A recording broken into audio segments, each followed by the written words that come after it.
let's see how this goes. All right, and we are going. So any percent run of Bonkers. This is not a very difficult game, but it has some interesting mechanics. I'm gonna try to demonstrate it. Just focus it a little bit here, because yeah, okay, I want to chain those 5 jumps without losing my dash. So you can see on the bottom left I have a dash meter, and when it's full I can initiate a dash, and I can make the dash last until I hit something, or get hit by an enemy or whatever. Okay, I managed to get him on the top of the swimming pool, that's pretty good. But when I hit something or take damage, the dash stops, and I have to wait for the dash bar to get full again before I can dash again. And that makes the route of the speedrun pretty interesting in some cases. And now I'm gonna take this red potion.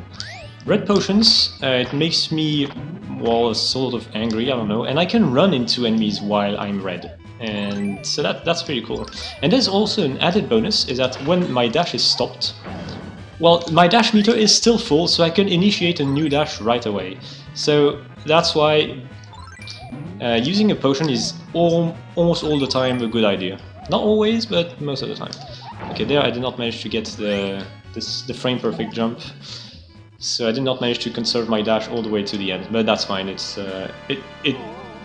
would have saved like 3 seconds, but this boss might end up losing or saving more than that.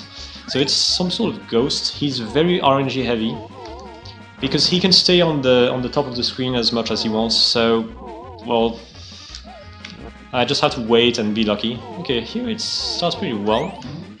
I can attack him with either a dash or bombs. You can see on the top right I have a certain bomb counter. I only have 1 bomb left. I'm gonna use it already here, because my dash was not full. Hey, I'm getting pretty good patterns. This is quite lucky. Yeah, this one is not as good. Yeah, I think this is a pretty good boss so far, though. And he's done. So during a dash, I can press down to roll, and during a roll, I can jump.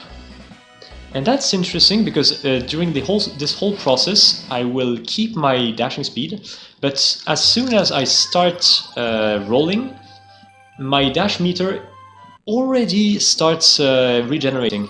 So that will shorten the time required to get a new dash, which is interesting in some cases. I didn't manage to save this dash. Alright, I'm not gonna do it like that. I'm just gonna wait. Yeah, I was supposed to keep the dash until here, but it's pretty complicated to do so. I'm gonna use this potion.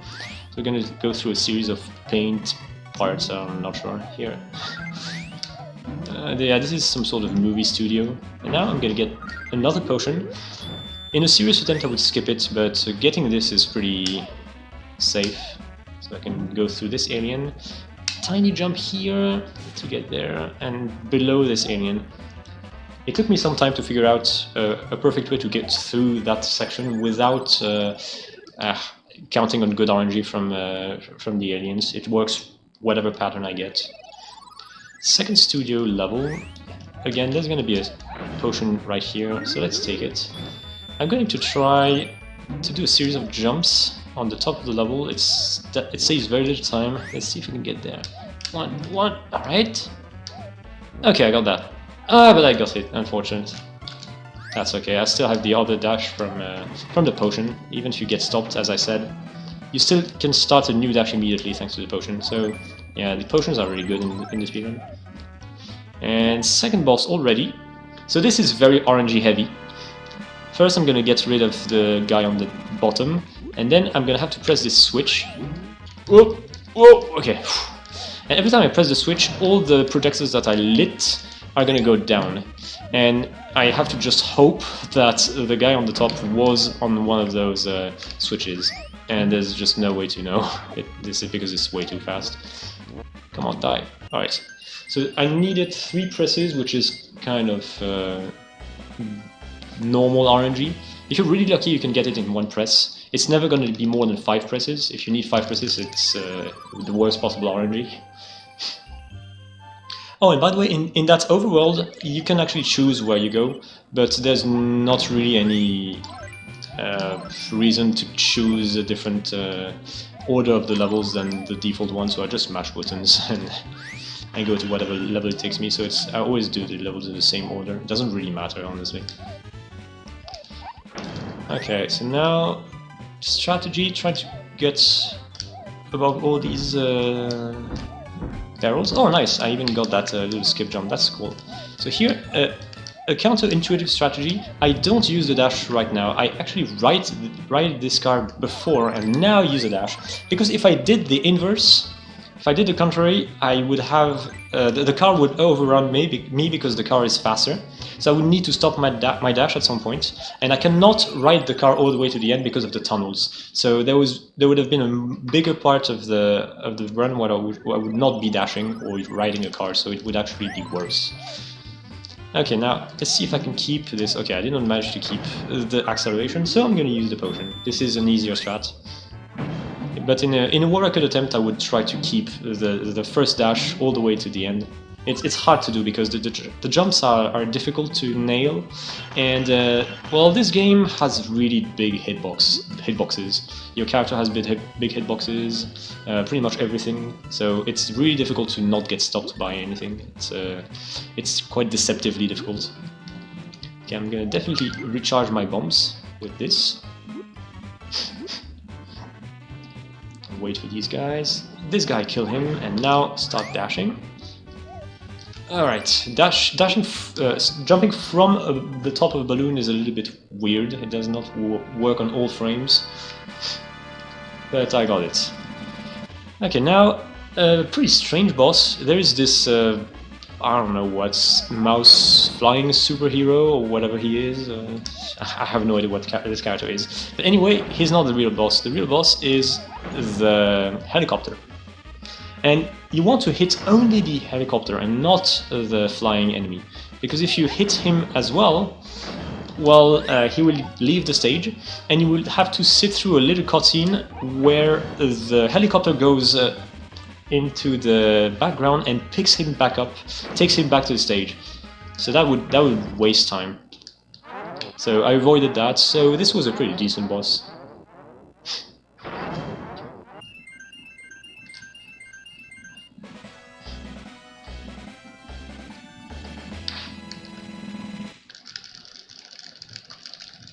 Alright, last of the regular levels, the ship or some sort of frigate.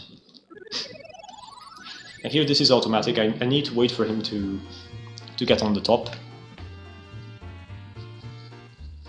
Let's ride the elevator.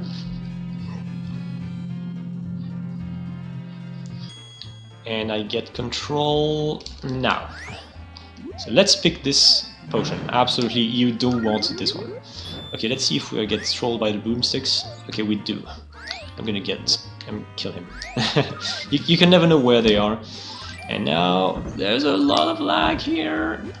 You take the top route because it's less laggy. And yet it is laggy. This game has tons of lag. Why it probably shouldn't, because there's not even that many things on the screen. I guess this game is just not coded very well, to be honest. But well, you have to deal with it. So that was a really good level. Okay, let's see what jumps I get. Bounce, bounce. Oh, nice. I got the perfect setup there. Oh, by the way, when you are not dashing, the fastest way to travel is to do some jumps at a very specific pace. So I'm gonna jump here, and now dash. Jump over this one, take the bomb recharge. It's gonna be really important for the boss. Jump above these things, kill this penguin, bomb this balloon, and collect the potion at the same time. Jump now. Okay. Alright, I managed to avoid those fumes because they would freeze me. This game is a little bit like the Mickey Mouse game I showed a few days ago, because when you get hit by anything, the animation of getting hit is really long, so it's very punishing. It's often a very comical, cartoonish animation, but in general it's very punishing. Oh, and this boss that I just beat, Well, you need a pretty specific pace of jumping and casting bombs. If you don't do it correctly, the boss can pick up the bomb and throw it back at you. So I needed to do it in a very specific manner. It's not hard because there's a lot of visual cues that you can use. But if you do it wrong, then well, you have to wait until your bomb explodes before you can throw a new one. And the fight gets a bit awkward because he can also throw things at you and you have to hit him with a jump or a dash, so it kind of sucks. Okay, now I know that the mastermind is behind all the thefts of magical Disney items. He is the collector and he hides in the sewers apparently. So we're in the sewers. Roll out and jump.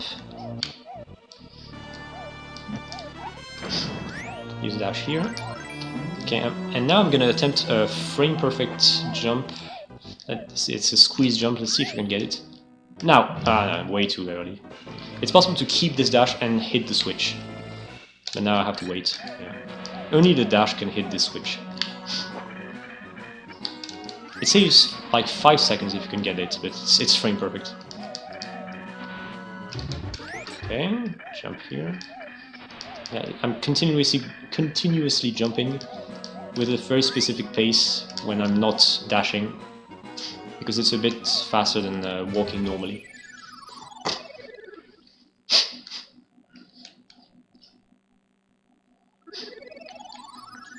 Okay, second level of the sewers. I jump below the second stalactite here. Lure the stalactites out. Kill this bat. Dash here. And now just advance. Nothing to do. I'm gonna have to wait for my dash to get back up. There we go. This is pretty dangerous. Just small jumps above these things. You have the dash again. Full jump, and I'm rolling to start so that my dash starts filling up more quickly. And here it's already full, I can complete the level with the dash.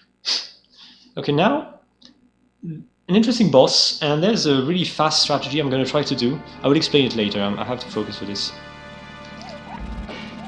1, 2, 3, get hit. So I can go inside his hitbox. 1, 2, 3. Big jump. 1, 2, 3, high jump, jump. Okay, got it. Nice. Alright, that was... It took me some time to figure out how to do this, but when I figured out, it's a really consistent strategy. Sorry about that, I had to blow my nose. So yeah, I took damage at the start of the fight, so I could go inside his hitbox and throw a bomb directly inside him, because otherwise you cannot really do that because it's blocked by his sort of shield with all the spikes. That prevents you from bombing him, so you cannot damage him that easily. But if you take damage and go inside of him, then you can damage him from the inside, and then you have a certain you have certain jumps that you can do for the rest of the fight. Okay, this is the real last level. Destroy this bumper and use all the other bumpers to go fast. Or whatever they are, like bouncing... I don't know what these things are. Oh! Oh! Ah, dang it! I forgot I was supposed to dash there. That's okay, we're just gonna restart this level. Ah, too bad, it was almost deathless. Bounce, bounce, bounce, bounce, and dash now. Don't forget. Jump, jump. Push this thing, and... Oh man! I died! Oh my god.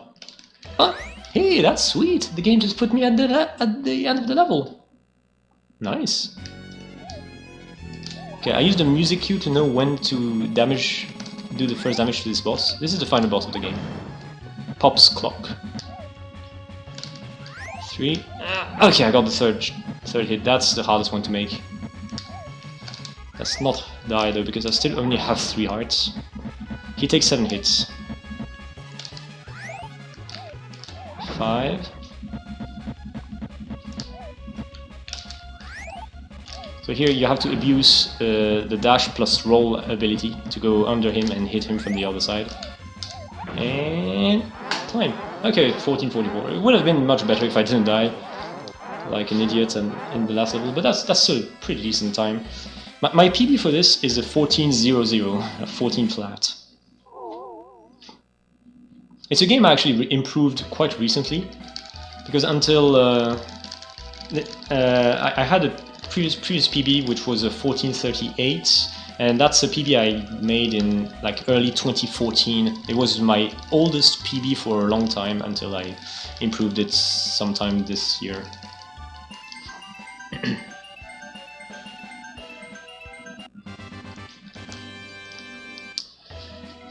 So yeah, we thank him, and now he is happy for some reason. After I saddened the heart in every tune in the world. Well, you did give these back. In a dark hour, one shining soul serves as a beacon for us all. You have renewed my faith in the world and thereby saved everything. Time will continue as it always has. Thank you, Bonkers. Alright, I hope you enjoyed Bonkers. This is a pretty interesting game. It also has some secrets. There's extra heart containers that you can find. You can get up to 10 hearts in the game. I don't pick up any because I don't really need it. But for a casual playthrough, it can be fun to try to figure out where all of them are. A few are kind of well hidden. Okay, I guess time for the next run. Because I understand we're a bit behind, so I'm not gonna waste too much time between runs. Next is Ghoul Patrol.